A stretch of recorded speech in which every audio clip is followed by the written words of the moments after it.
ಬೆಳಗಾವಿಯಲ್ಲಿ ಚಳಿಗಾಲದ ಅಧಿವೇಶನ ಹಿನ್ನೆಲೆಯಲ್ಲಿ ಸಿಎಲ್ಪಿ ಸಭೆ ಸಿಎಂ ಸಿದ್ದರಾಮಯ್ಯ ಕರೆದಿದ್ದಾರೆ. ಶಾಸಕಾಂಗ ಸಭೆಯನ್ನು ಸಿಎಂ ಸಿದ್ದರಾಮಯ್ಯ ಕರೆದಿದ್ದಾರೆ. ಮಂಗಳವಾರ ಸಂಜೆ ಖಾಸಗಿ ಹೋಟೆಲ್ನಲ್ಲಿ ಒಂದು ಸಭೆ ನಡೆಯುತ್ತೆ. ಇನ್ನು ಆ ಸಭೆಯಲ್ಲಿ ಸಾಕಷ್ಟು ವಿಚಾರಗಳು ಚರ್ಚೆ ಆಗುತ್ತೆ. ವಿಧಾನ ಪರಿಷತ್ನ ಸಭಾನಾಯಕ ಬೋಸರಾಜು ಅವರ ನೇತೃತ್ವದಲ್ಲಿ ಈ ಸಭೆ ಹಮ್ಮಿಕೊಳ್ಳಲಾಗ್ತಾ ಇದೆ. ಇನ್ನು ಸಿಎಲ್ಪಿ ಸಭೆಗೆ ಹಾಜರಾಗುವಂತೆ ಶಾಸಕರಿಗೆ ಸಿಎಂ ಆಹ್ವಾನ ಕೂಡ ಕೊಟ್ಟಿದ್ದಾರೆ. ಎಲ್ಲ ಶಾಸಕರು ಈ ಸಭೆಯಲ್ಲಿ ಹಾಜರಾಗಬೇಕು, ಭಾಗಿಯಾಗಬೇಕು ಅಂತ ಸಿಎಂ ಸಿದ್ದರಾಮಯ್ಯ ಆಹ್ವಾನ ಕೊಟ್ಟಿದ್ದಾರೆ.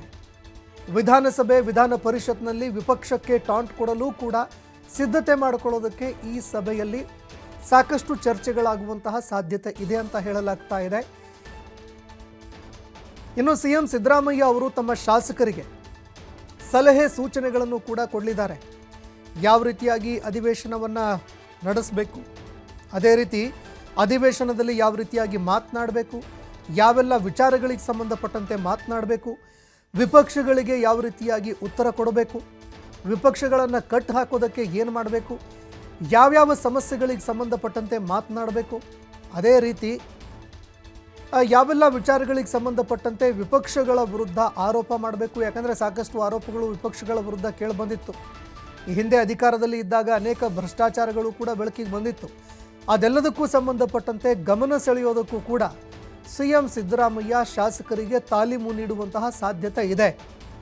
ಸಲಹೆ ಸೂಚನೆಗಳನ್ನು ಕೂಡ ಕೊಡುವಂತಹ ಸಾಧ್ಯತೆ ಇದೆ. ಹೀಗಾಗಿ ಸಿಎಲ್ಪಿ ಸಭೆಯಲ್ಲಿ ಎಲ್ಲರೂ ಹಾಜರಾಗಬೇಕು ಅಂತ ಸಿಎಂ ಸಿದ್ದರಾಮಯ್ಯ ಅವರು ಶಾಸಕರಿಗೆ ಸೂಚನೆ ಕೊಟ್ಟಿದ್ದಾರೆ ಅಂತ ಹೇಳಲಾಗ್ತಾ ಇದೆ. ಹೀಗಾಗಿ ಎಲ್ಲ ಶಾಸಕರು ಕೂಡ ಈ ಸಭೆಯಲ್ಲಿ ಭಾಗಿಯಾಗುವಂತಹ ಸಾಧ್ಯತೆ ಇದೆ. ಖಾಸಗಿ ಹೋಟೆಲ್ನಲ್ಲಿ ಈ ಸಭೆ ಹಮ್ಮಿಕೊಳ್ಳಲಾಗ್ತಾ ಇದೆ.